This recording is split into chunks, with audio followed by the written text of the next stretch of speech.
안녕하십니까. 호서대학교의 김동진 교수입니다. 지난 시간에 했던 로봇에 대한 이야기는 잘 들었는지 궁금합니다. 이번 시간에는 인공지능, 로봇과 인공지능, 그리고 우리의 미래에 대해서 알아보겠습니다. 강의를 시작하겠습니다. 인공지능에 대해서 알아보기 전에 인간의 뇌 구조에 대해서 알아보겠습니다. 인간의 뇌는 뉴런이라는 수많은 신경세포로 이루어졌으며 각각의 뉴런은 시냅스라는 이 부분이 시냅스입니다. 시냅스라는 연결 부위를 통해 다른 뉴런들과 연결됩니다.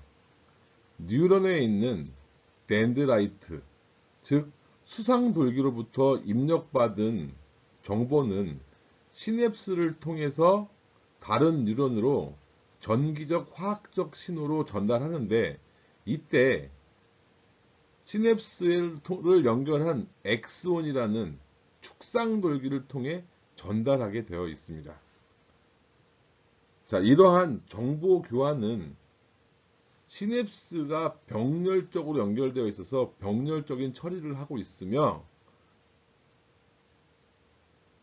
인간의 경험 혹은 학습에 의해 이런 전달 능력이 향상된다라고 하고 있습니다.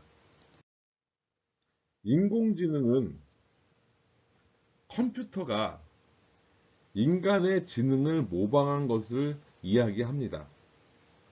인간의 지능이 사고, 학습, 모방, 자기개발 등을 할 수 있는 것을 컴퓨터가 할 수 있게 만드는 컴퓨터공학 및 정보기술 분야의 한 축입니다. 1959년에 마빈 민스키 박사가 MIT의 AI 연구소를 설립하였고, 마빈 민스키 박사는 인공지능의 창시자입니다.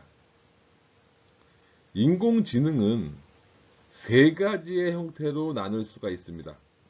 그 첫 번째가 Narrow AI, 두 번째는 General AI, 세 번째는 Strong AI 또는 Super AI라고 나눌 수 있습니다. 현재는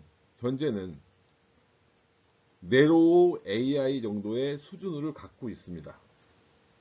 자, 각각의 AI 수준에 대해서 설명을 하면, 보통 영화에서는 제네럴 AI와 슈퍼 AI를 주로 보여주고 있습니다. 그런데 슈퍼 AI는 대부분이 인간보다 우수한 지능을 가지고 있어 인간한테 해를 끼치는 그런 내용들이 대부분 영화에서 보여주고 있습니다.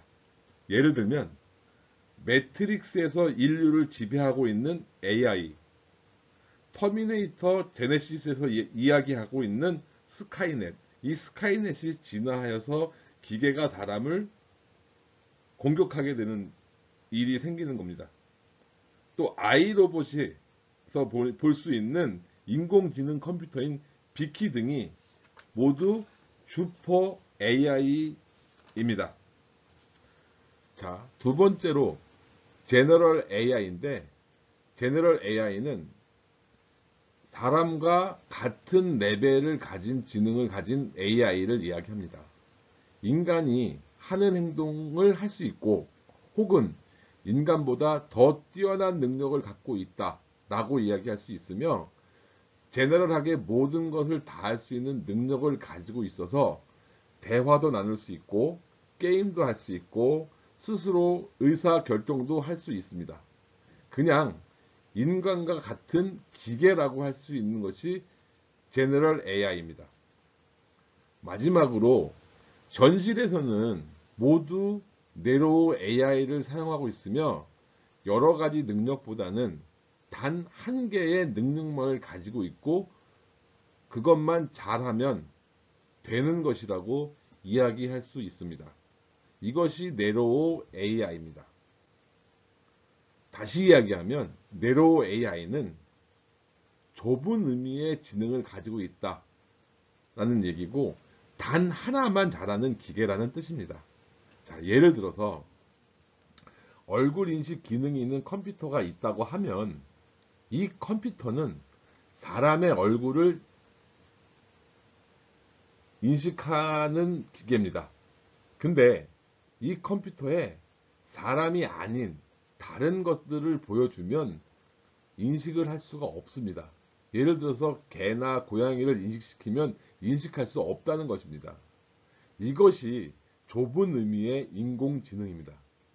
단 한 가지, 사람의 얼굴만 인식한다는 것입니다.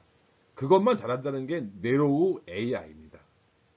현재 우리의 AI 기술은 여기 네로우 AI 정도에 머물고 있다라고 생각하시면 됩니다.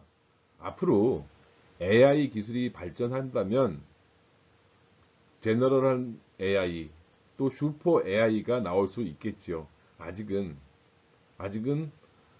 현재는 우리는 네로우 AI 시대에 살고 있다라고 이야기할 수 있습니다.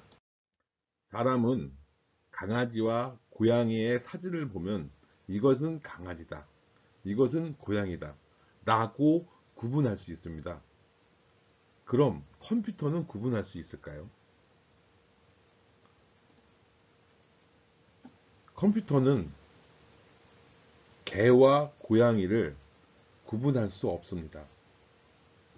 컴퓨터가 개와 고양이를 구분하기 위해 고안된 학습 방법이 바로 머신러닝이라고 불리는 기계학습입니다. 기계학습은 말 그대로 컴퓨터가 개와 고양이를 분류하기 위해 고안된 알고리즘입니다. 많은 데이터를 컴퓨터에 입력하고 비슷한 것끼리 분류하도록 하는 기술이고, 저장된 개의 사진과 비슷한 사진이 입력되면 개라고 컴퓨터가 분류하도록 하는 그러한 학습 방법입니다.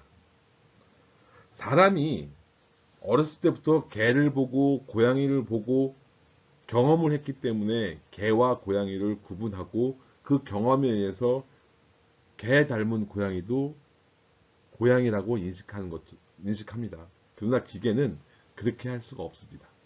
그렇게 하게끔 만들어주는 것이 기계학습입니다. 기계학습을 하는 방법에는 세 가지가 있습니다. unsupervised learning과 supervised learning, 그리고 reinforcement라고 하는 학습 방법이 있습니다. 자, 그러면 핫도그를 분류하는 프로그램을 슈퍼바이저드 러닝을 이용하면, 자, 슈퍼바이저드 러닝은 지도학습이라고 이야기합니다. 지도학습은 입력과 결과값을 이용한 학습이고 대조학습이라고 이야기하고, 인간이 데이터를 라벨로 분류한 것을 기준으로 합니다. 이 얘기는 어떤 얘기냐면, 우선 사람이 핫도그에 대한 설명, 즉 라벨이라는 것을 만들어 정보로 주어야 합니다. 자, 어떤 것이 라벨이냐 하면 지금 그림에서 보는 것처럼 핫도그가 보입니다. 핫도그는 소시지가 있고, 이 소시지는 빵 사이에 있고, 핫도그는 길쭉하게 생겼으며 소스가 발라져 있고 등등, 이러한 핫도그의 모습을 묘사한 핫도그에 대한 정보를 가지고 있는 라벨을 컴퓨터에 알려줍니다. 이렇게 알려주는 것을 학습이라고 합니다.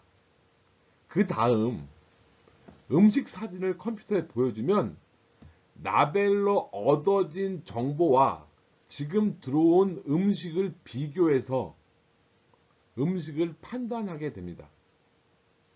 그런데 기계는 이 음식이 핫도그입니다, 핫도그예요 라고 이야기하는 것이 아니라, 기존에 가지고 있던 라벨 데이터와 비교하여 이것은 핫도그일 확률이 몇 프로입니다 라고 이야기하게 됩니다. 즉 기계가 자율적으로 판단하는 것이 아니라 학습된 라벨과 일치되는 일정 정도에 대한 확률적인 수치로 이야기하는 것이 학습된 결과를 출력해 주는 겁니다. 이것이 바로 지도학습, 슈퍼바이저드 러닝입니다. 인간이 학습에 관여하여서 인간이 준 데이터 라벨로 분류된 것을 기준으로 인공지능이 동작을 하게 되는 것을 이야기합니다. 자, 두 번째 학습 방법으로는 unsupervised learning이라고 해서 비지도 학습입니다. 비지도 학습은 인간이 데이터를 분류해 주지 않습니다. 비지도 학습은 라벨을 분류해서 데이터를 주는 것이 아니라 핫도그의 모양을 하고 있는 사진, 핫도그를 찍은 사진을 수만 개, 수천 개 컴퓨터에 입력해 줍니다. 이 얘기는 핫도그는 길쭉하고 소스가 있고 핫도그는 빵 사이에 소세지가 들어가 있고 라는 설명이 필요 없이 핫도그의 사진만을 보여주게 됩니다. 컴퓨터는 이 무수히 많은 핫도그의 사진을 통해 엄청난 양의 데이터를 가지고 프로세싱, 연산을 하여서 지금 들어온 것이 핫도그인지 아닌지를 판단하게 됩니다. 비지도 학습은 데이터를 분류해 주지 않기 때문에 사람이 학습에 개입하지 않습니다. 마지막으로 머신러닝 방법 중에 강화학습, 즉 레인포스먼트 러닝에 대해서 알아보겠습니다. 강화학습은 결과값에 대한 보상을 주는 학습 방법으로 입력값에 대한 평가만을 주고 있습니다. 관찰, 행동, 보상에 이르는 일련의 과정을 경험이라고 부릅니다. 이 강화학습은 경험을 토대로 학습을 한다는 의미를 가지고 있습니다. 예를 들어 설명하면 빵집에 가서 먹어본 빵 중 가장 맛있는 빵을 고르는 것이 이용이라고 하면 한 번도 먹어보지 못한 다른 빵을 고르는 것을 탐험이라고 합니다. 만약 새로 고른 빵이 가장 맛있다고 느껴지면 다음번 선택에도 이용될 수 있으나 맛이 없었으면 한 번의 기회를 낭비하게 된 것이죠. 즉 다시 얘기해서 경험을 가지고 그 경험을 토대로 뭔가 어떤 행동을 보일 수 있는 부분을 이야기합니다. 즉 강화학습은 경험을 통한 학습이라고 이야기할 수 있습니다. 이제 딥러닝에 대해서 이야기하겠습니다. 딥러닝은 머신러닝을 하기 위한 알고리즘입니다. 자, 머신러닝은 AI를 하기 위한 수단이고 딥러닝은 머신러닝을 하기 위한 방법입니다. 따라서 딥러닝을 통해 기계를 학습시키고 기계를 학습시킨 것을 통해 인공지능을 구현한다는 그런 의미가 되겠습니다. 자, 딥러닝은 인공신경망에서 발전한 인공지능이라고 부릅니다. 뇌의 뉴런과 유사한 정보 입출력을 활용한 데이터 학습입니다. 인공신경망은 생물학적 뉴런을 수학적으로 모델링한 것입니다. 오른쪽을 보시면 X1, X2, X3가 있는데 이 부분은 입력이고 여기 보이는 이 부분을 뉴런이라고 하면 뉴런에서 나오는 출력을 의미합니다. 여기 보시면 뇌 속 신경망의 구조와 인공신경망의 구조가 비슷하게 표현되고 있습니다. 이 부분이 바로 생물학적 뉴런을 수학적으로 모델링한 것이 되겠습니다. 다시 오른쪽 그림을 보시면, 자, 입력과 출력의 관계가 형성이 되고 x1이라는 곳에 예를 들어서 강아지를 입력하면 출력에서도 역시 마찬가지로 강아지라고 출력이 나와야 됩니다.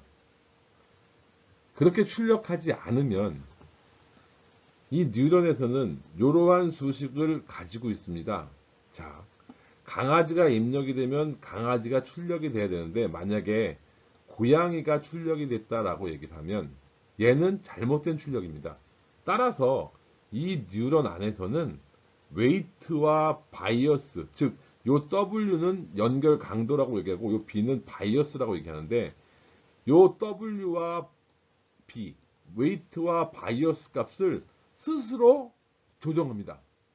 스스로 조정을 해서 이 강아지가 강아지라는 출력을 내줄 때까지 웨이트와 바이어스를 계속 조정해서 강아지가 나올 때까지 돌립니다.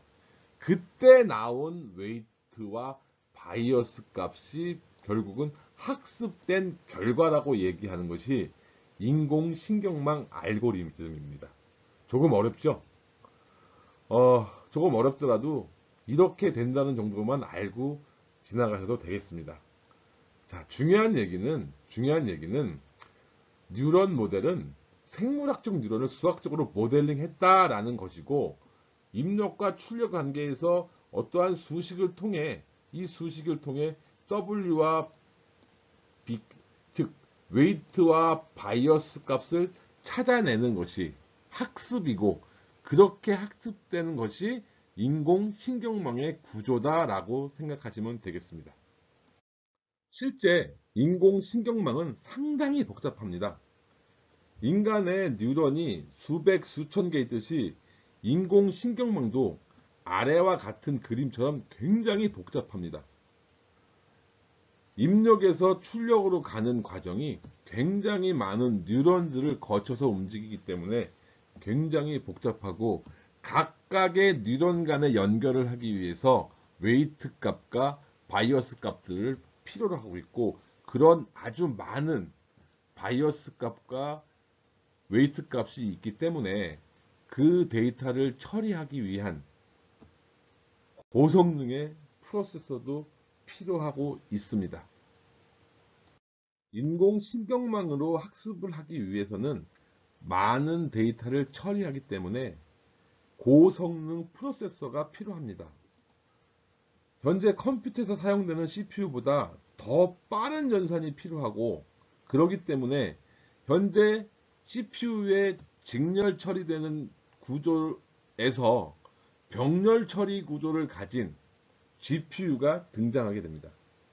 CPU와 GPU는 데이터를 읽어 연산을 통해 결과를 도출하는 기능을 수행하는 유닛인데 CPU는 명령을 입력을 받으면 명령을 하나 입력받고 ALU에 수행하고 수행이 끝나면 또다시 입력받고 또다시 끝나면 입력받고 이런 식으로 하나씩 처리를 해서 결과를 내주는 CPU입니다.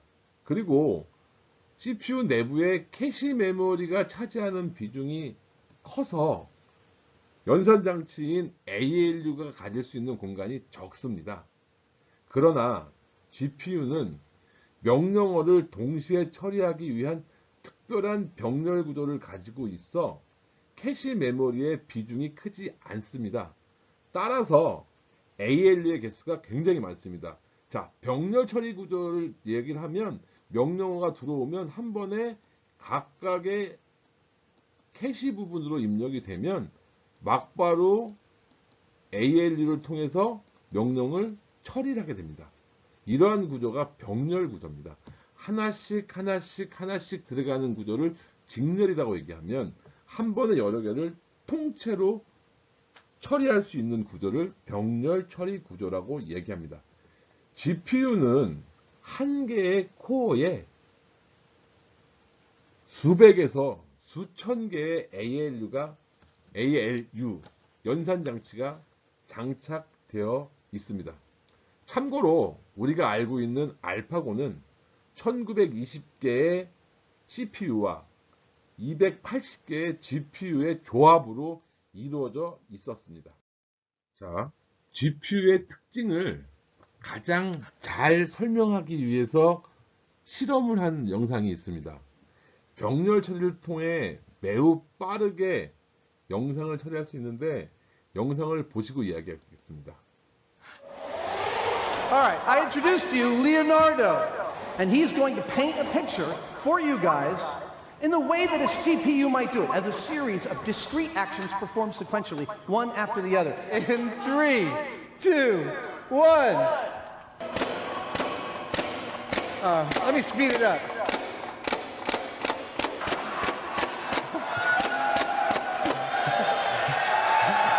Ladies and gentlemen, Leonardo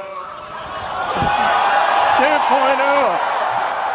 when we hit this trigger on this thing, 2,100 gallons of air goes through these accumulators, out these valves, into all 1,100 of these tubes, into these tubes in which the bottom of is a paintball. Each of those paintballs will fly across 7 feet of space and in 80 milliseconds reach its target. Hopefully, when it's all said and done, it's going to paint the Mona Lisa.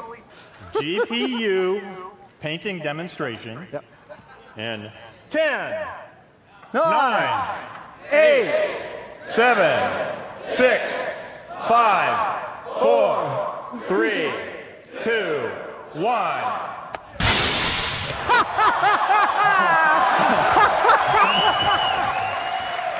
Ladies and gentlemen, science class is now over. Thank you. 영상에서 보듯이 페인팅 로봇이 그림을 그리는데 직렬 순차 처리 방법으로 사용하는 로봇과 병렬 처리 방법으로 사용하는 로봇이 그리는 그림이 그려지는 속도 차이를 보여주고 있습니다. 이것이 바로 CPU의 직렬 처리 방식과 GPU의 병렬 처리 방식의 차이, 즉 연산 속도에 대한 이야기입니다. AI에 대해서 이해가 좀 되셨나요? AI, 머신러닝, 딥러닝, 인공신경망, 참 어려운 얘기들 많이 했습니다.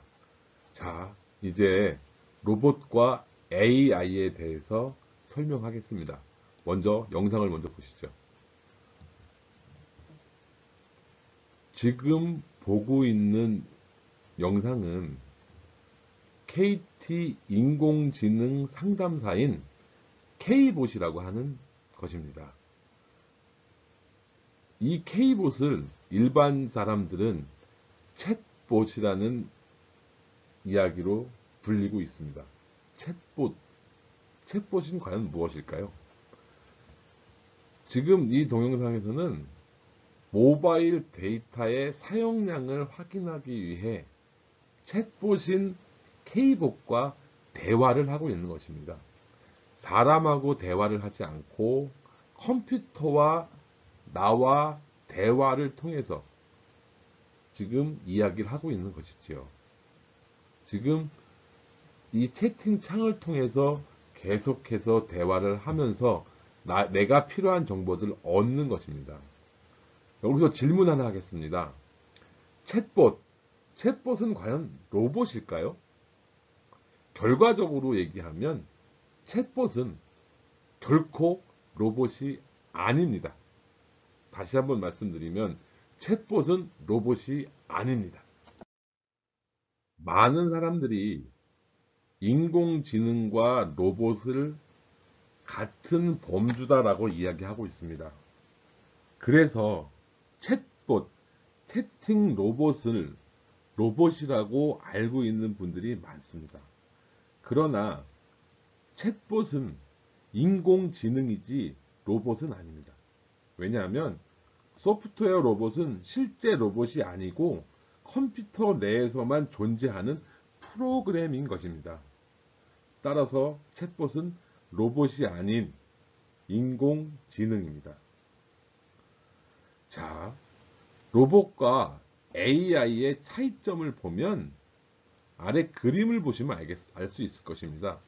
로봇의 범주가 있으면 인공지능의 범주가 있을 것이고, 이 두 개의 범주가 섞여지는 요 부분이 결국은 인공지능 로봇이라고 얘기해서, 이때는 인공지능도 갖고 있고 로봇인 것이 됩니다. 그 외에 다른 것들은 로봇은 로봇일 뿐이고 인공지능은 인공지능일 뿐입니다. 인공지능은 로봇이 아닙니다. 두 개의 관점이 겹쳐져야 그제서야 비로소 인공지능 로봇이라고 이야기할 수 있습니다. 일반적인 로봇의 예를 들어보겠습니다. 일반적인 로봇은 비지능형 로봇이 많습니다. 그 비지능형 로봇의 대표적인 것은 협업 로봇인 코봇이라고 있습니다. 코봇은 코오퍼레이션 로봇이라고 이야기하며, 코봇은 수행 중인 작업을 절대 변경하지 않기 때문에 지능이 필요하지 않습니다. 단순하게 그 작업만 하는 로봇들, 그런 로봇들은 비지능형 로봇에 해당합니다. 두 번째로 순수한 인공지능입니다. 로봇이 아닌 순수한 인공지능을 이야기하면, 순수한 인공지능은 소프트웨어 또는 프로그램이라고 볼 수 있습니다. AI를 기존 프로그램과의 차별화하는 것은 바로 지능이 있다는 것입니다.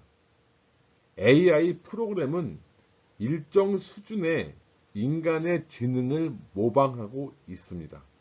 대표적인 프로그램으로는 알파고, 챗봇 등이 순수한 인공지능이라 할 수 있습니다.